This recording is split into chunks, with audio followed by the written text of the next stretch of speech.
The US looks set to continue providing a massive outpour of aid for Ukraine as the conflict with Russia continues.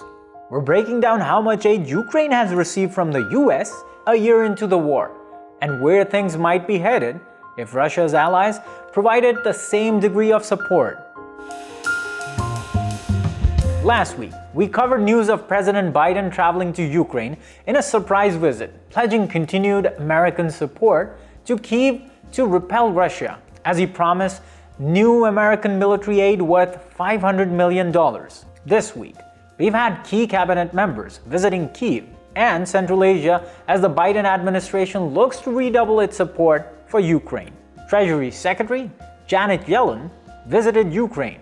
Similarly, Secretary of State Antony Blinken is visiting Kazakhstan to try and counter Russia's sphere of influence in Central Asia, with none of the Central Asian nations voting yes on the UN's resolution last week calling for Russia to withdraw its troops from Ukraine and agree to a lasting peace, recognizing Ukraine's full sovereignty. And since the war started in February last year, we've witnessed a continued trend of the US and many Western powers supporting Ukraine in the conflict against Russia through aid, both military and otherwise. In fact, support for Ukraine against Russia has been at the forefront of the US international investments over the last year.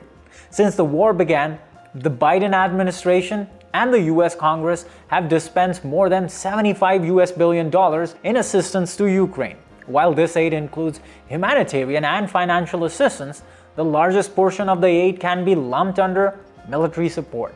Such numbers dwarf military assistance provided to many of the US allies and commitments over recent periods. Ukraine has also been provided massive amounts of aid by its Western allies, with 42 countries providing military aid to Ukraine since February 2022. However, the share of aid provided by the US to Ukraine far eclipses that by other countries. It is important to note that while the US and other Western allies continue to provide Ukraine with military aid, just last week we saw statements from the White House, including those by the US National Security Advisor Jake Sullivan, warning China against providing military aid to Russia. Speaking to CNN's State of the Union program, Sullivan stated Beijing will have to make its own decisions about how it proceeds, whether it provides military assistance, but if it goes down that road, it will come at real costs to China.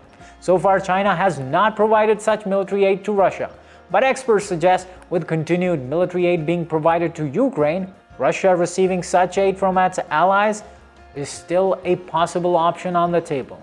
It's also vital to remember that as the fighting has progressed through the year, the US and the West have steadily shed their reluctance to provide Ukraine with more sophisticated assets, such as tanks. Unfortunately, such continued escalation of military assistance for Ukraine opens up a possibility of reciprocation from China. And if that indeed ends up being the case, the second year of the war might end up being much more deadly, along with straining already fraught relations between the US and China. I'm Usama Nizamani, and this was your Daily Dispatch.